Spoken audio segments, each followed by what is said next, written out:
말씀 역대하 13장 1절에서 22절까지 말씀, 우리 1절에서 8절까지만 함께 봉독하겠습니다. 여로보암 왕 18째 해에 아비야가 유다의 왕이 되고 예루살렘에서 3년 동안 다스리니라. 그의 어머니의 이름은 미가야요 기브아 사람 우리엘의 딸이더라. 아비야가 여로보암과 더불어 싸울새 아비야는 싸움에 용감한 군사 40만 명을 택하여 싸움을 준비하였고 여로보암은 큰 용사 80만 명을 택하여 그와 대진한지라. 아비야가 에브라임 산 중 스마라임 산 위에 서서 이르되 여로보암과 이스라엘 무리들아 다 들으라. 이스라엘 하나님 여호와께서 소금 언약으로 이스라엘 나라를 영원히 다윗과 그의 자손에게 주신 것을 너희가 알 것 아니냐.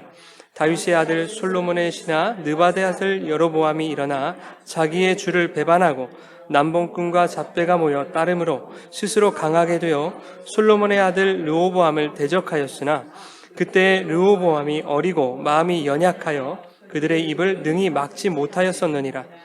이제 너희가 또 다윗 자손의 손으로 다스리는 여호와의 나라를 대적하려 하는도다. 너희는 큰 무리요 또 여로보암이 너희를 위하여 신으로 만든 금송아지들이 너희와 함께 있도다. 아멘. 살아계신 하나님의 말씀입니다. 할렐루야. 하나님 아버지와 예수 그리스도로부터 오는 은혜와 평강이 이 시간 여러분과 함께 하시기를 예수님의 이름으로 축원합니다. 오늘은 소금 언약이라고 하는 제목으로 말씀의 은혜 나누겠습니다.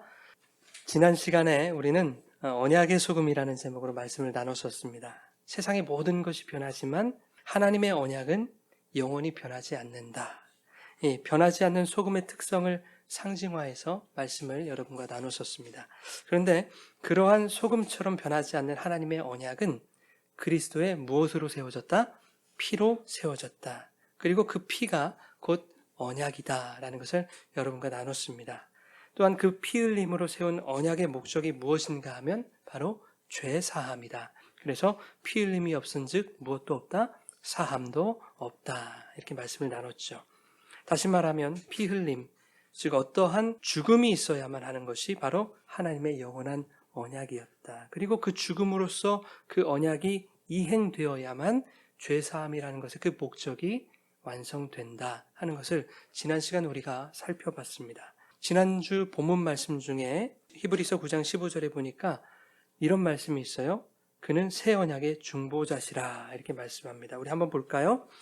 이로 말미암아 그는 새 언약의 중보자시니 이는 첫 언약 때에 범한 죄에서 속량하려고 죽으사 부르심을 입은 자로 하여금 영원한 기업의 약속을 얻게 하려 하심이라 그래요. 여러분 이 말씀에서 그가 누굴까요? 제 질문에 모르시면 그냥 예수님 하면 거의 답입니다. 예수님 하면 예수님인데 이 예수님이 새 언약의 중보자시라는 거죠. 그런데 그러면 새 언약이라는 건 뭡니까? 아니 옛 언약은 뭘까요? 그러면 옛 언약은 구약의 말씀이겠죠. 구약의 율법. 자, 하나님이 이스라엘 백성에게 이 율법이라고 하는 옛 언약을 어떻게 하라고 말씀하셨죠? 너희는 잘 듣고 지켜 행하라 그랬어요. 출애굽기 19장에 보면 성경을 관통하는 큰 맥이 있다고 제가 말씀을 드렸었죠. 내 말을 잘 듣고 내 언약을 지켜 행하면 너희가 어떻게 될 것이다? 내 소유, 제사장 나라, 거룩한 백성이 될 것이다 하는 것이었습니다. 그런데 이스라엘이 그 말씀을 잘 듣습니까? 못 듣습니까? 못 듣죠. 잘 지켜 행합니까? 못 지켜 행합니까? 못 지키죠, 여러분. 심지어 모세나 여호수아도 이렇게 얘기해요. 이스라엘 백성에게 야 너희는 그거 못 지킨다 이렇게 말한다고요. 우리 신명기 말씀 한번 볼까요? 29장 1절에서 4절 이건 넘어가고요. 여호수아 말씀 읽어보겠습니다. 여호수아가 백성에게 이르되 너희가 여호와를 능히 섬기지 못할 것은 그는 거룩하신 하나님이시요 질투하시는 하나님이시니 너희의 잘못과 죄들을 사하시지 아니하실 것임이라. 이게 무슨 말입니까? 앞으로 이스라엘 너희들의 삶이 하나님의 질투를 유발하는 삶이 될 거야. 이거 말씀하시는 거거든요. 실제로 이스라엘은 그렇게 살았습니다. 어떻게 질투를 유발하죠? 하나님 대신 다른 걸 하나님이라고 믿고 살았잖아요. 우상을 섬기며 살았잖아요. 그런 삶의 연속이었죠. 여러분, 이스라엘은 율법이라는 그 처음 주신 언약을 지킬 수 없는 존재들이었습니다. 처음 언약인 이 율법은 인간이 지킬 수 있기에 하나님이 주신 것이 아니라 그것을 지킬 수 없는 인간의 한계와 죄인됨을 알게 하시기 위한 목적으로 인간에게 주셨다 하는 것입니다. 그래서 로마서 3장 20절에 뭐라고 말합니까? 율법으로는 무엇을 깨닫는다? 죄를 깨달음이니라, 이렇게 말씀하신다고요. 그렇다면 하나님은 인간들의 죄인됨을 알게 하셔서 모조리 심판하시는 것을 목적으로 삼으시는 분인가? 그렇지는 않겠죠. 인간의 죄는 인간이 책임질 수 없다는 것을 가르치시기 위함입니다. 너희의 죄는 어떠한 피가 담당한다라는 것을 우리에게 가르치시기 위함이에요. 어떤 피로요? 구약에서는 희생제물의 거룩한 피로. 그런데 그 희생제물의 피로도 완벽하지가 않다는 거예요. 온전하지가 않다는 거예요. 우리 히브리서 10장 3절과 4절 같이 한번 읽겠습니다. 그러나 이 제사들에는 해마다 죄를 기억하게 하는 것이 있나니 이는 황소와 염소의 피가 능히 죄를 없이 하지 못함이라. 아멘. 능히 죄를 없이 하지 못하니라. 1년에 한 번 드리는 이 대속죄일의 희생제사를 통해서 이스라엘 백성들의 죄가 대속이 되는 게 맞습니다. 그런데 1년에 한 번 한정돼서, 그렇죠? 시한부였던 거죠. 예. 매년 대속죄일이 돌아올 때마다 무죄한 짐승의 피가 흘려져야 되는 거예요. 예. 해마다 인간들은 자신들의 죄인됨으로 인해서 희생제물의 피를 흘려야 된다라고 하는 그 죄의 잔인성과 그것의 어떤 반복이라고 하는 굴레에 우리가 매여 있다라고 하는 것을 깨닫게 되었을 겁니다. 어떤 생각했을까요? 이 피비린내 진동하는 끔찍한 희생제사 한 번만 할 수 없나? 단 한 번으로 완전한 속죄가 이루어질 수 있는 그런 방법이 없을까? 뭐 이런 생각하지 않았겠습니까? 히브리서 10장 1절 말씀 우리 같이 한번 읽겠습니다. 율법은 장차 올 좋은 일의 그림자일 뿐이요 참 형상이 아니므로 해마다 늘 드리는 같은 제사로는 나오는 자들을 언제나 온전하게 할 수 없느니라. 여러분, 율법으로는 즉 해마다 늘 드리는 같은 제사로 온전하게 할 수 없다, 이렇게 말씀하죠. 그것은 온전하게 할 수 없는데, 그런데 어떠한 또 다른 실체가 있다라는 것을 이 말씀에서 지금 얘기해 주고 있어요. 그 실체의 그림자인 율법이 궁극적으로 드러내기 원했던 좋은 일이 있다는 겁니다. 다시 말해서 그 좋은 일은 참 형상이라는 것인데 그 참 형상이 있다는 거예요. 자, 여기서 좋은 일이라는 것, 아가토스라고 하는 단어인데요. 이것은 어떤 선함, 좋음, 이런 것을 나타내는 단어입니다. 그런데 그 선함, 그 좋음이 뭐냐면 참 형상이다, 이렇게 말씀이 얘기하고 있죠. 근데 여러분, 참 형상은 누구예요? 예수 그리스도인 거죠. 참 형상을 설명하는 그림자는 무엇입니까? 구약의 율법, 그것을 첫 언약이라고 얘기하죠. 여러분, 성경은 참 형상이신 예수 그리스도를 옛 언약인 무엇이? 그림자, 구약의 율법이 설명하는 거예요. 그렇죠? 그래서 온전하게 하는 참 형상이 새 언약으로 오셨다라는 것을 히브리 10장 1절 말씀이 지금 얘기하고 있어요. 그 온전하게 하는 참 형상으로 오신 새 언약이 바로 예수 그리스도다 하는 것을 말씀합니다.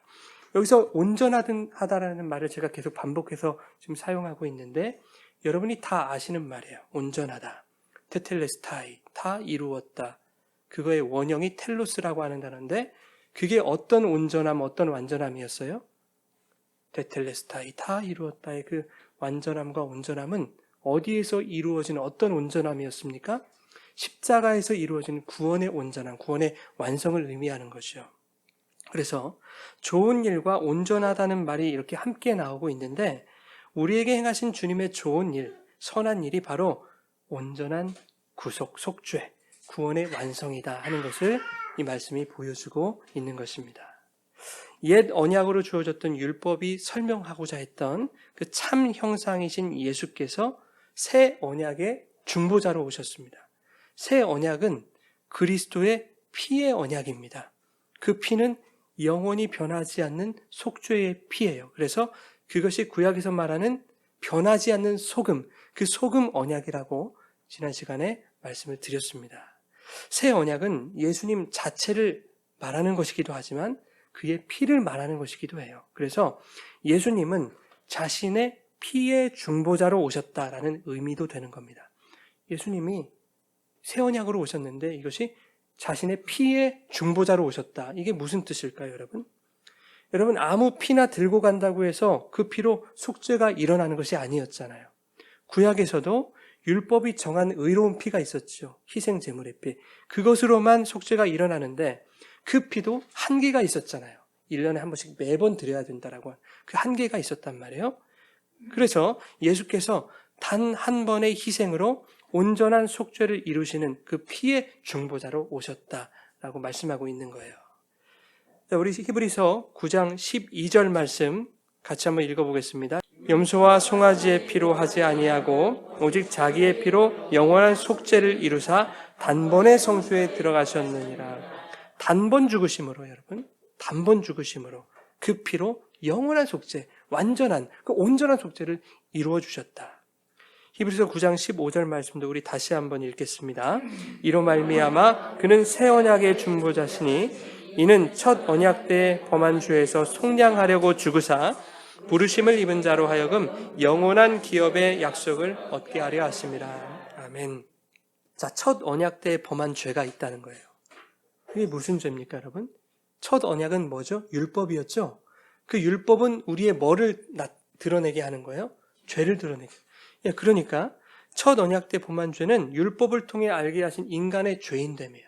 이것을 속량하시려고 예수님께서 피를 흘리셨다 하는 겁니다. 그렇게 해서 우리에게 무엇을 주시려고? 영원한 기업을 주시려고. 여러분, 영원한 기업은 뭘까요? 이스라엘 백성에게 있어서 가나안 땅이겠죠. 그럼 우리에게 있어서 영원한 기업, 그 가나안 땅은 무엇입니까? 하나님의 나라, 천국이겠죠. 그 천국을 우리에게 주시기 위해서 예수님이 돌아가셨다 하는 거예요. 다른 이유가 아니더라. 그거 주시기 위해서 돌아가셨다 하는 이야기입니다. 그것이 새 언약이다. 그런데 여기서 언약이라고 하는 단어, 이 단어를 바로 다음 구절에 유언이라는 말로 번역을 했어요. 똑같은 단어인데 우리 읽어보겠습니다. 9장 16절 17절. 유언은 유언한 자가 죽어야 되나니 유언은 그 사람이 죽은 후에야 유효한즉 유언한 자가 살아있는 동안에는 효력이 없느니라. 아멘.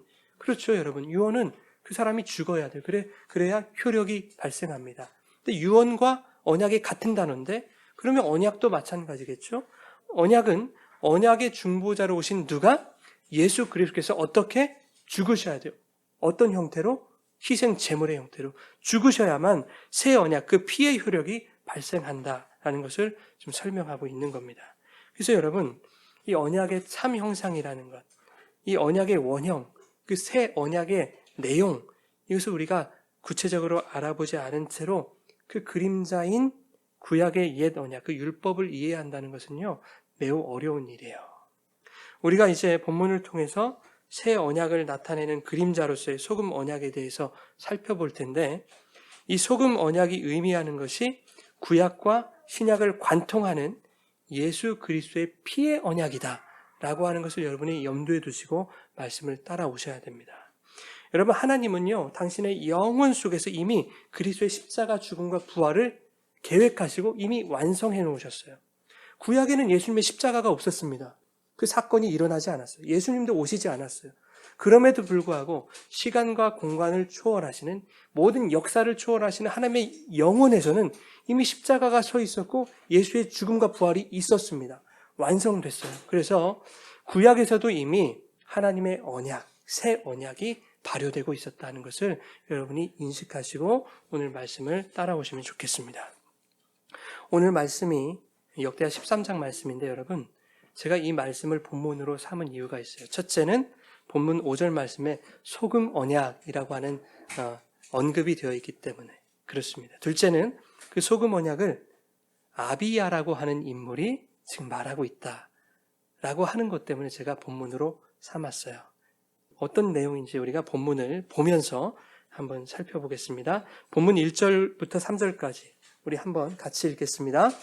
여로보암 왕 18째 해에 아비야가 유다의 왕이 되고 3년 동안 다스리니라. 어머니의 이름은 미가야요 기브아 사람 우리엘의 딸이더라.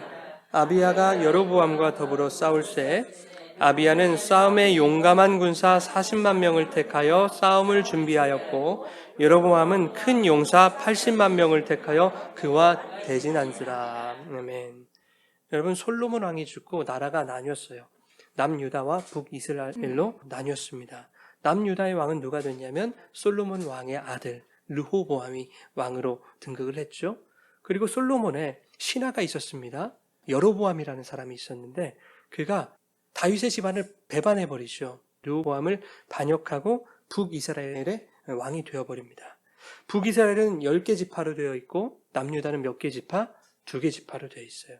수적으로는 북이스라엘이 더 큰 나라죠. 그런데 남유다에는 북이스라엘에 없는 무언가가 있었어요. 뭐가 있었습니까? 예루살렘 성전이 있었어요. 그래서 북이스라엘 사람들 원래 하나님을 섬기는 민족이었기 때문에 성전 제사를 드려야만 해요. 절기가 되면 예루살렘으로 올라와서 성전 제사를 드리게 되는데 이때 여로보암이 두려움을 갖게 되는 겁니다. 이 백성들이 제사를 드리러 갔다가 돌아오지 않으면, 제사를 드리러 갔다가 르호보암을 섬기게 되면 어떻게 될까 하는 두려움이 생긴 거예요. 그래서 한 가지 계획을 세웁니다. 그 계획이 뭔가 하니까 베델과 단이라는 곳에 산당을 만들어서 그곳에 뭐를 놔요? 금송아지를 놓는 거예요. 그리고 뭐라고 하냐면 금송아지가 곧 이스라엘을 애굽에서 인도하신 하나님이다, 이렇게 얘기를 하는 거죠. 굳이 예루살렘 성전까지 가지 않고서도 얼마든지 여기서 하나님께 제사할 수 있다, 이렇게 하는 거죠. 그뿐 아니라 레위 자손이 아닌 일반 백성들을 제사장으로 막 삼는 겁니다. 그리고 유다 절기와 비슷한 날을 임의로 정해서 이렇게 제사하도록 이렇게 독려하는 거죠. 이것이 매우 큰 죄입니다. 성경은 대단한 죄로 이것을 삼고 있거든요. 그래서 성경을 보시면 여로보암의 죄, 여로보암의 죄, 이게 끊임없이 막 이어지고 있는 거예요. 시간이 지나고 남유다 르호보암이 죽고 그 아들 아비야, 오늘 말씀의 주인공 그 아비야가 왕이 됩니다. 그리고 고작 3년 동안 다스립니다. 그 기간 동안에 북이스라엘과 전쟁을 하는데 북이스라엘은 10개 지파니까 군사가 많겠어요, 적겠어요, 여러분? 엄청 많죠. 남유다는 고작 2개 지파니까 아무리 끌어모아봐야 3발에 피었을 거예요. 이 아비야의 아버지 르호보암이 살아있을 때도 군사를 한번 모았던 적이 있거든요. 그때 모아보니까 이 2개 지파에서 얼마가 나왔나? 18만 명이 나왔어요, 군사가. 그런데 그의 아들 아비야는 얼마나 모았냐 하니까 40만 명을 모은 거예요. 여러분, 10개 지파에서 80만인데 2개 지파에서 40만 모았으면 대단히 이거 일 열심히 한 왕 아닙니까? 여러분, 대단한 거 아니에요? 그런데 그렇다 하더라도 이 40만의 군사를 가지고 80만을 감당해낼 수 없는 거예요. 불가능합니다. 어려운 싸움입니다. 아비야는 생각했을 거예요. 야, 내가 이거 어떻게 해서 긁어모은 군사인데 뚜껑을 열어보니까 막막한 것이요. 답이 나오지 않습니다.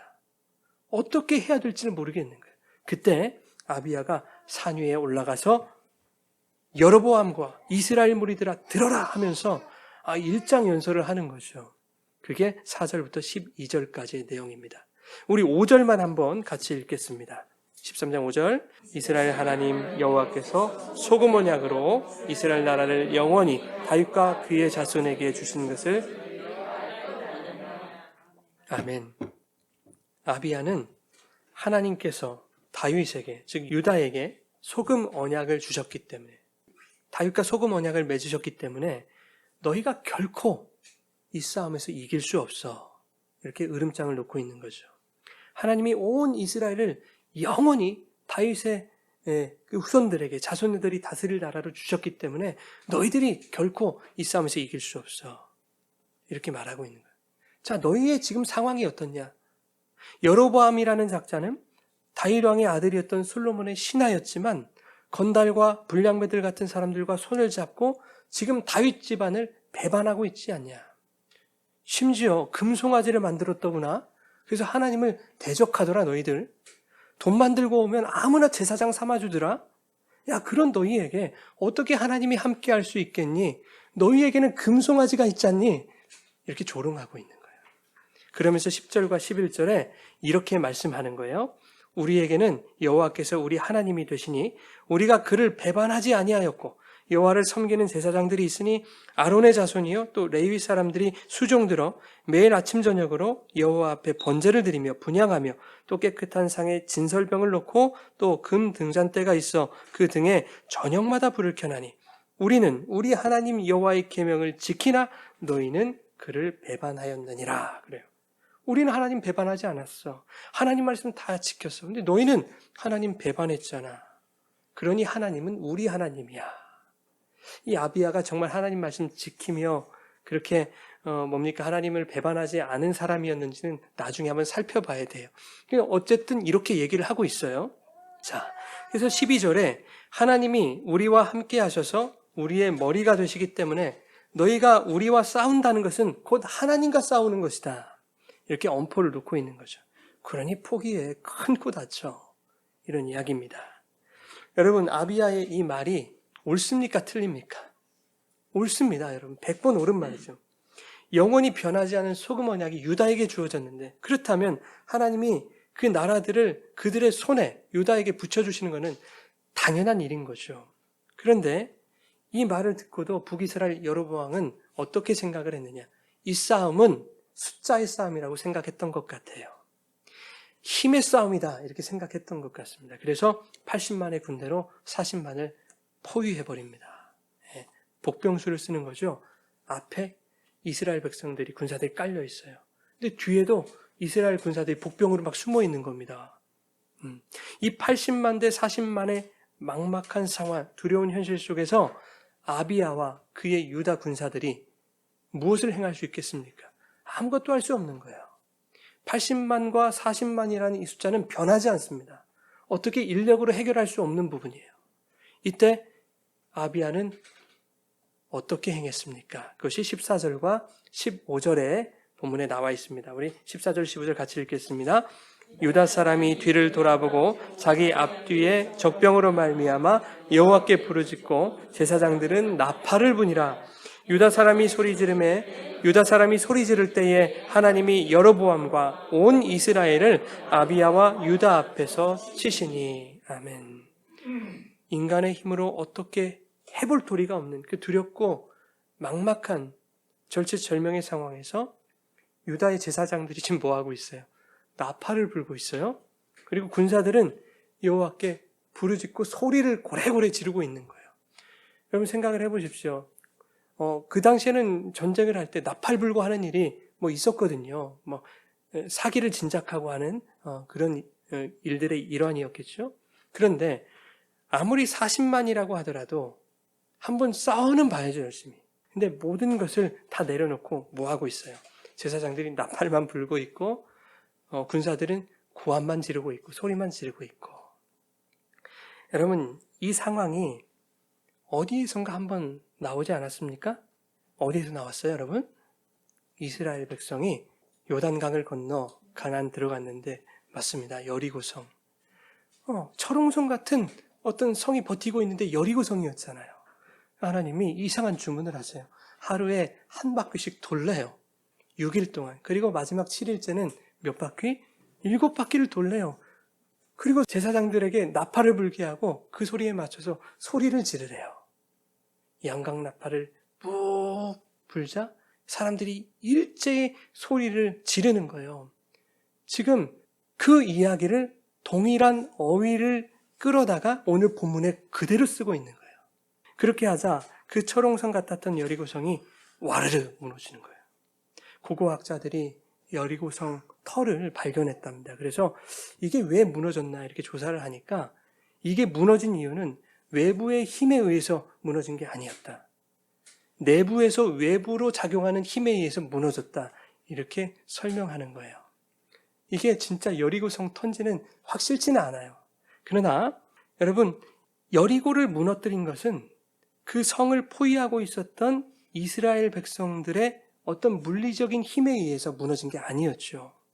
이스라엘과 함께 하시는 그 하나님께서 여리고성 한가운데로 들어가시는 거죠. 적진에 들어가셔서 하나님의 능력과 힘으로 누가? 하나님이 무너뜨리셨다 하는 겁니다. 왜 그러셨을까요? 하나님 도대체? 언약을 지키셔야 하기 때문에 그래요. 하나님이 처음부터 이스라엘과 맺었던 언약이 있죠. 너희는 내 백성. 그 일방적인 하나님의 언약이었어요. 하나님이 언약을 줘버리신 거잖아요, 그들에게. 그러니까 그 언약을 누가 지켜야 돼요? 백성들은 못 지켜요. 하나님이 지키셔야 되는 거예요. 이미 그 영원하신 하나님의 소금 언약이 유효하기 때문에 그 언약 지키시기 위해서 하나님이 그렇게 혼자 싸우시는 겁니다. 지금 아비야와 유다 군대는 과거 자신의 선조들이 경험했던 여리고성 무너뜨린 그 하나님의 전투의 현장을 그대로 재현하고 있는 거예요. 다시 한번 반복하고 있는 것입니다. 똑같이 경험하고 있는 거예요. 영원한 소금 언약이 주어진 그 백성들과 함께 하신 하나님께서 80만으로 둘러싸인 그 한가운데서 몇 대 몇으로 지금 싸우고 계세요? 80만 대 1로 싸우고 계신다. 여러분, 이 싸움이 시작됐을 때 유다 군사들은 숫자와 힘으로 북이스라엘을 이길 수 있는 싸움이 아니라는 것을 깨달았겠죠. 과거 자신들의 선조와 함께 하셨던 그 하나님께서 우리와 함께 하실 것이다. 그러니 그 선조들이 믿음으로 나팔 불고 함성을 외쳤던 것처럼 우리도 하나님이 우리에게 승리를 주실 것을 믿고 확신하며 그렇게 나팔 불고 소리를 지르자. 이 믿음 가지고 이 마음으로 전투에 임했던 거예요. 제사장들이 나팔을 불고 백성이 소리를 지르고 하는 것. 이것이 여러분 전쟁에 어떠한 보탬이 되지도 않아요, 사실은. 그러나 그것은 언약 백성들에게 반드시 나타나야 하는 순종의 행위였던 거예요. 이 싸움에서 북이스라엘 50만이 죽습니다. 남유다 40만인데 그보다 많은 50만이 죽어요. 그래서 남유다의 대승으로 끝나죠. 자, 그런데 재밌는 얘기는 이제 지금부터 시작돼요. 아비야라는 사람이 산에 올라가서 여로보암과 북이스라엘을 향하여 대단한 연설을 하거든요. 그 내용은 앞에서 살펴봤으니까 생략하고. 자, 이 아비야가 여러분 보시기에 어떤 사람인 것 같아요? 대단히 믿음이 좋은 사람처럼 여겨지지 않습니까? 하나님 말씀대로 살고 항상 순종했던 사람처럼 그렇게 보여지지 않아요? 그런데 성경이 이 아비야에 대해서 어떻게 평가하고 있는지를 우리가 알게 되면 환상이 다 깨지는 거예요. 우리 열왕기상 15장 3절 우리 같이 한번 읽겠습니다. 아비암이 그의 아버지가 이미 행한 모든 죄를 행하고 그의 마음이 그의 조상 다윗의 마음과 같지 아니하여 그의 하나님 여호와 앞에 온전하지 못하였다. 악을 행했대요. 하나님 앞에 온전하지 못했다. 여기서 아비암은 아비야와 똑같은 인물입니다. 자, 아비야는 그렇게 믿음이 좋다거나 하나님을 향한 신실한 마음으로 살았다거나 하나님 말씀에 따라 순종했던 사람이 아니라는 얘기예요. 여호와 앞에 온전하지 못한 사람이었다라는 겁니다. 그런 그가 위기의 순간에 지금 멋들어진 산상설교를 하고 있는 거예요. 여러분 우습지 않습니까? 내 하나님을 반역하고 하나님을 멀리하고 살다가 이제 와서 막 멋들어진 설교를 하고 있는 거죠. 조금 전에 제가 북이스라엘이 이 80만 대 40만의 싸움을 그 숫자 싸움, 힘의 싸움으로 생각했다. 이렇게 말씀을 드렸는데 사실 아비야도 다르지 않았습니다. 아버지 때 군사가 18만이었는데요. 10개 지파나 되는 그 북이스라엘의 힘으로 맞서려면 18만 가지고는 택도 없다라는 것을 안 거죠. 그래서 어떤 방법을 써서라도 군대의 규모를 늘려야 되겠다. 아비야는 생각했던 거예요. 그래서 2개 지파에서 아버지 때 2배 이상의 군사를 징집하지 않았습니까? 그러니까 개나 소나 다 잡아왔다는 거예요. 3절 말씀에 보니까 뭐라고 되어 있냐면 유다는요. 싸움에 용감한 군사 40만을 모집한 거예요. 용감함만 있으면 돼요. 기술이나 실력 뭐 이런 거 없어도 돼요. 그런데 이스라엘은 어떻습니까? 그런 사람 다 걸러내고 정말로 큰 용사 80만만 데리고 온 거예요. 열심히 노력을 해봤어요. 아비야도. 그런데 안 되는 거죠. 아비야도 온전히 하나님만 의지하지 못한 겁니다. 힘을 의지하고 수를 의지했던 거예요. 그렇게 열심히 40만이라는 숫자를 모아가지고 이제 어깨에 힘 빡 주고 여로보암 앞에 딱 섰는데 뚜껑을 열어보니까 이건 잽이 안 되는 겁니다. 아이고 아무리 해도 안 되네 나는. 최선을 다해서 짜낼 것 다 짜냈는데 아이고 안 되네. 해볼 도리가 없네. 이제 막막한 거예요. 답답한 겁니다. 어떻게 해야 되나. 그때 아비야가 누구를 찾아요? 하나님을 찾는 거예요. 그때 하나님의 약속, 다윗에게 주신 그 언약을 기억하는 겁니다. 이제까지 하나님 앞에 온전하지 못한 삶을 살았고 하나님 앞에서 죄를 행하며 살았는데 그런 아비야가 이제 와서 이렇게 말한단 말이죠. 우리는 하나님의 말씀을 지켰다. 하나님을 배반하지 않았다. 이렇게 말하고 있는 것이 여러분 이게 말이 되는 얘기냐고요. 너무 뻔뻔하지 않습니까? 얼굴이 두꺼워도 이렇게 두꺼울 수가 없는 것이요. 그런데 이것이 아비야의 모습으로 끝나는 것이 아니라 누구의 모습이라는 걸 우리에게 말해줍니까? 우리들의 모습이다. 저와 여러분의 모습이라는 것을 성경이 고발하는 거예요. 이것이 저와 여러분을 질책하는 말이 아닙니다, 여러분. 사실은 그렇게라도 하니 다행이다. 참 다행이다. 막다른 길에서 그때서라도 나를 찾아주니 다행이다. 하나님이 이렇게 말씀하시는 거예요. 여러분, 우리의 모습을 한번 돌아보자고요. 하나님의 언약의 백성이다라고 그런 마음으로 살지 않습니까? 그러면서도 나의 인생이 내가 그린 청사진과 내가 세운 계획대로 이루어지기를 바란다고요. 우리는. 또 그것을 목표로 하며 신앙생활을 할 때가 참 많고요. 믿음이라는 것도 그러한 나의 목표를 이루어내기 위해 필요한 어떤 도구로 생각할 때가 얼마나 많아요. 제가 지금 극단적으로 좀 심하게 말씀해서 그렇지요. 우리가 사실 거기서 자유할 수 있는 사람이 단 한 사람도 없는 거예요, 인간은. 예수님 백부장에게 믿은 대로 될지어다 말씀하시자 하인이 나았다는 거죠. 맹인에게 믿음대로 되라 하니까 맹인이 눈을 떴다는 거죠. 무엇이든 기도하고 구하는 것 받은 줄로 믿어라. 그리하면 너희에게 그대로 된다. 이렇게 말씀하셨다는 거죠. 성경이 무엇을 구하고 어떻게 기도해야 된다라고 가르치는 그 진의를 모르니까요. 왜곡하는 거예요. 그런 의미가 아닙니다. 오늘은 그 내용에 대해서 말씀을 못 드리니까 그런 의미가 아닌 거죠. 그럼에도 불구하고 인간은 내 것만 구한다고요. 하나님 이거 주세요, 저거 주세요. 내가 원하는 계획이 이렇고 내가 이루고자 하는 목표가 이러니 이거 이루어 주세요. 이렇게 기도한다고요. 그래 믿음으로 기도해요. 또 그러면 된대요. 그렇게 믿음으로 기도하면. 성경은 그런 말 하는 책이 아니거든요. 자, 여러분 우리가 입으로는 하나님 사랑한다고 하고 또 주님 영광 구한다고 해요. 주님의 기쁨이 되기 원한다고 하고 또 그러한 모습으로 사는 예배자의 삶을 살기 원한다고 그렇게 하나님 앞에 고백합니다. 그런데 그렇게 말하는 우리들의 삶의 목적과 목표를 들어보면요. 다 똑같아요. 잘 사는 거예요.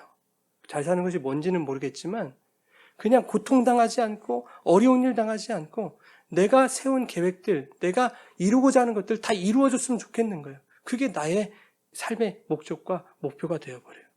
신앙생활도 그것을 위해서 신앙생활하는 사람이 얼마나 많은지 모르겠어요. 그래서 그것들을 위해서 수많은 계획들을 세운다고 인간은 내 머릿속에서.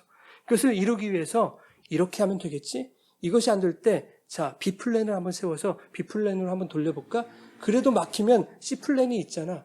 D플랜이 있잖아. 계속 끝까지 우리의 계획을 고수하는 겁니다. 여러분 인생의 계획을 세운다는 것이 나쁘다는 말씀 드린 게 아니죠. 계획 세워야 되고 여러분 무턱대고 살아가서는 안 되는 거죠. 그러나 하나님의 뜻이 아닌 것이 확실함에도 불구하고 내 뜻을 포기하지 못하는 것, 그것이 잘못된 것이다. 지금 말씀드리고 있는 겁니다. 하나님이 기뻐하시지 않는데 내 계획대로 끝까지 밀어붙이는 것. A 플랜 안 돼? B 안 돼? C 안 되네? D. 어디까지 갈 겁니까, 여러분? 하나님의 뜻이 무엇인지 관심조차도 없다니까요. 왜? 어차피 내 계획대로 끝까지 밀어붙일 테니까. 그래요. 나는 교회를 다녀요. 하나님을 믿는다고 얘기를 해요. 그런데 내 삶의 목적을 이루기 위해서 내 계획을 행할 거예요. 많은 사람들이 끝까지 하나님의 뜻을 묻지 않아요. 나의 상황과 형편이 주는 그 두려움과 염려가 하나님의 뜻을 구하려는 그 마음보다 훨씬 커져버린 거예요. 더 이상 내가 어떻게 해볼 도리가 없을 때, 인력으로 도저히 안 될 때, 그때 마지못해서 하나님 찾지 않습니까? 그게 누구예요? 아비야였다고요, 여러분. 그게 누구예요? 우리들의 모습이라고요. 그걸 부정할 수 있는 사람은 단 한 사람도 없는 거예요, 하나님 앞에서. 여러분, 우리 조금만 더 일찍 하나님의 마음을 알아들였으면 좋겠습니다. 조금 더 일찍 하나님의 뜻을 헤아리고 조금 더 빨리 주님께 부르짖고 소리 지르기를 원합니다.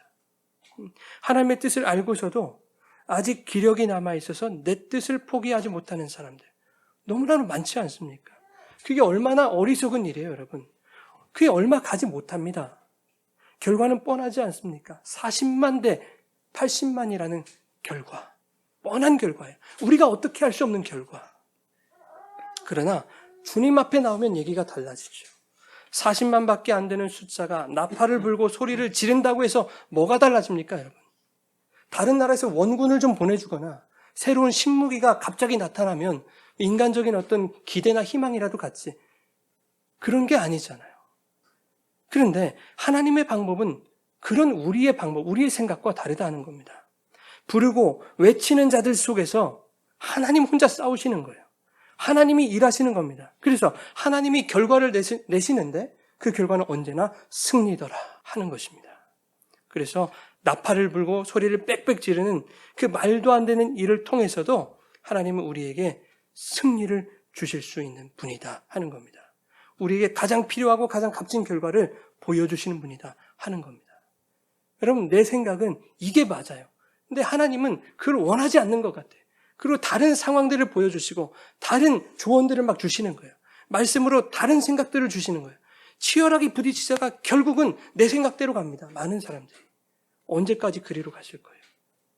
이해가 안 되고 납득이 안 돼도 내 생각을 버리고 하나님의 말씀을 수용하면 하나님은 내 안에서 혼자 싸워주시는 거예요. 세상과 혼자 싸워주시고 상황과 혼자 싸워주시고 나의 어려움과 문제와 고통 가운데 하나님 혼자 싸워주시는 거예요. 그래서 무엇으로 우리에게 주십니까? 승리로 주시는 거예요. 가장 값지고 가장 필요한 것으로 우리에게 허락해 주실 줄 믿습니다. 여러분, 자녀의 고통을 보고만 있는 부모가 어디 있습니까?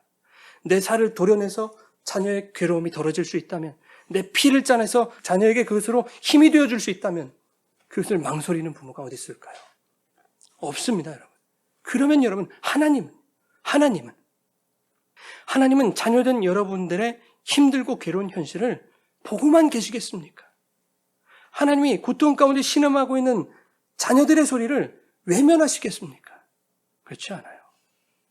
왜 나를 위해 희생하시고 헌신하시는 그 하나님 아버지의 사랑을 여러분 우리는 누리지 못하고 있는 것입니까? 왜 신뢰하지 못하고 있는 것입니까? 지금도 흘려주고 계시는데. 여러분 받아 누리시는 여러분 되시길 바랍니다. 신뢰하고 믿으시는 여러분 되시길 바랍니다.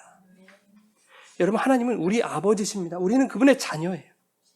주님은 우리를 기르시는 목자, 나는 그분의 손에 양입니다.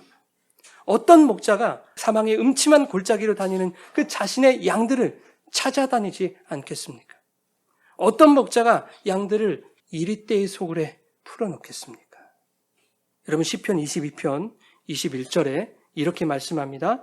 나를 사자의 입에서 구하소서. 주께서 내게 응답하시고 들소의 뿔에서 구원하셨나이다. 시편 58편 6절에 하나님이여 그들의 입에서 이를 꺾으소서. 여호와여 젊은 사자의 어금니를 꺾어내시며.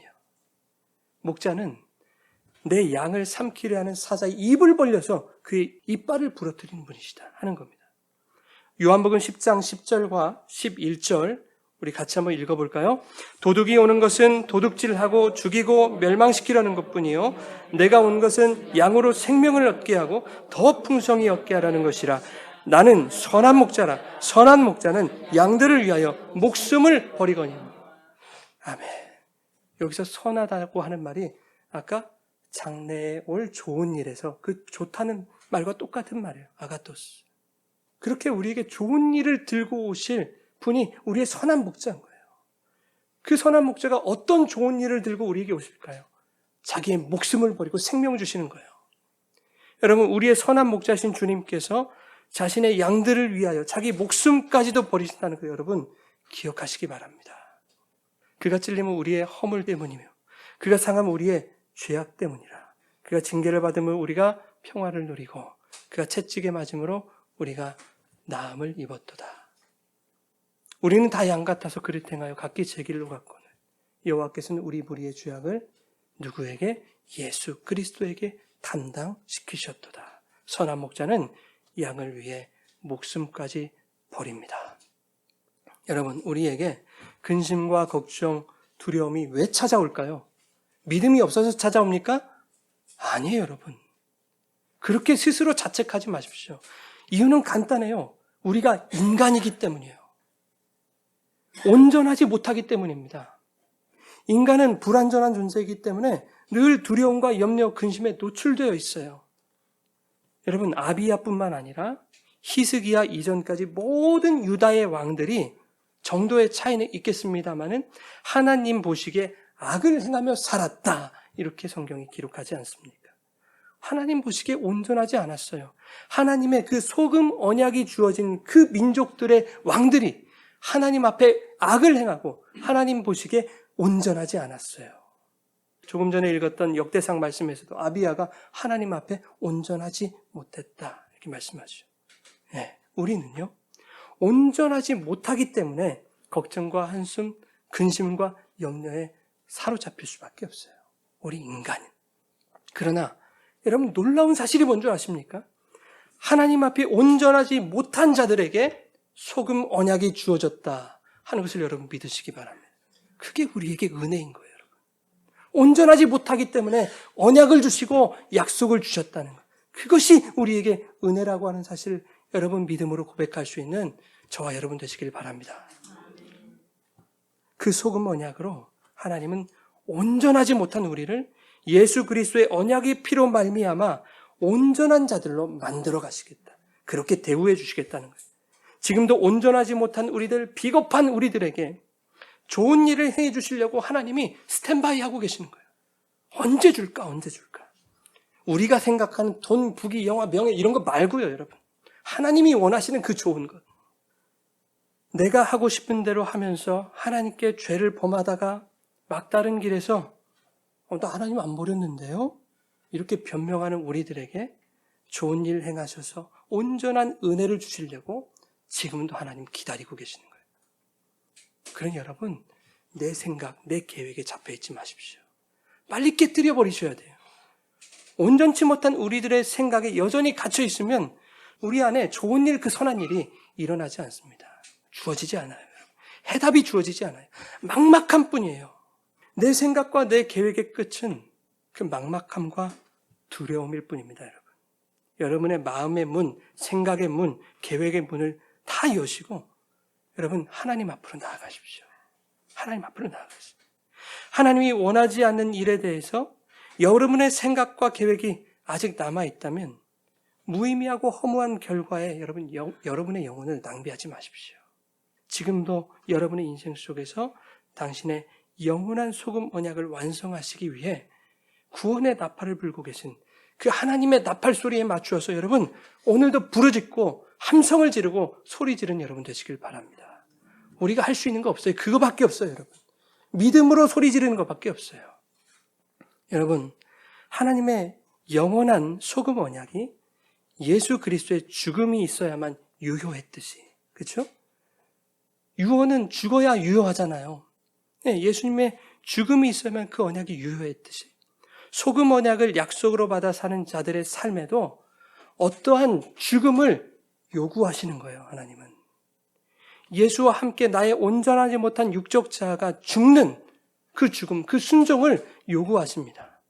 그것이 너무 힘들고 괴로운 일인 거예요. 십자가에 나를 못 박는 것이 여러분 그게 쉬운 일이겠습니까? 어려운 일이죠. 그래서 주님과 함께 죽고 사는 그 온전함을 이루기 원하는 성도들의 신앙의 삶, 신앙의 길에서 곡소리가 나는 겁니다. 힘들다고, 어렵다고, 괴롭다고, 나 좀 살려달라고. 그렇게 비명과 탄식과 절규가 나올 수밖에 없는 거예요. 이게 잘못된 거예요? 이 부르짖음과 소리 지를 수밖에 없는 이 상황이 잘못된 겁니까? 그렇지 않아요. 그것이 옳은 거예요. 주님이 그 소리를 분명히 들으시고 여러분의 신앙의 길에 동행해 주실 것입니다. 그리고 그 결과는 우리의 비명과 탄식과 절규에 비교할 수 없는 복되고 가장 좋은 것으로 하나님이 그 결과를 보여주실 거예요. 우리가 당하는 고난과 좋게 비교할 수 없는 영광으로 나타내 보여주실 것입니다. 영원 전부터 계획하신 소금 언약에 따라 우리 안에 좋은 일을 행하여 주실 그 하나님을 여러분 기대하시기 바랍니다. 언약의 피를 흘려서 죽기까지 순종하신 그 사랑으로 말미암아 불완전한 우리의 인생, 고통과 한숨으로 곡소리만 나오는 우리의 인생 가운데 온전케 하시는 그 놀라운 은혜가 나타나게 될 줄 믿습니다. 여러분, 우리의 인생은 내 뜻대로 이루어지지 않습니다. 성도의 인생은 언약을 이루어 가시는 하나님의 뜻대로만 이루어집니다. 그러니까 내 생각과 내 계획 가지고 살아가려고 하는 자들은 여러분 너무 힘든 거예요, 삶이. 지금 어찌어찌해서 내가 원하는 데 이루어졌다고 칩시다. 그런데 하나님의 뜻이 아니라면 끝까지 하나님 그거를 무너뜨려 버리실 거라고요. 그러니 우리 아버지 되신 하나님의 뜻에 여러분의 인생을 맡기시기 바랍니다. 온전히 맡기시길 바라요. 하나님의 그 아버지 되심과 여러분의 자녀됨을 깨닫고 아버지가 자녀에게 약속하신 그 소금 언약과 그 언약을 완성해 가시는 과정 속에 흘려주시는 온전하시고 선한 그 은혜, 은총이 여러분의 인생 가운데 가득하게 넘쳐나기를 주님의 이름으로 축원합니다.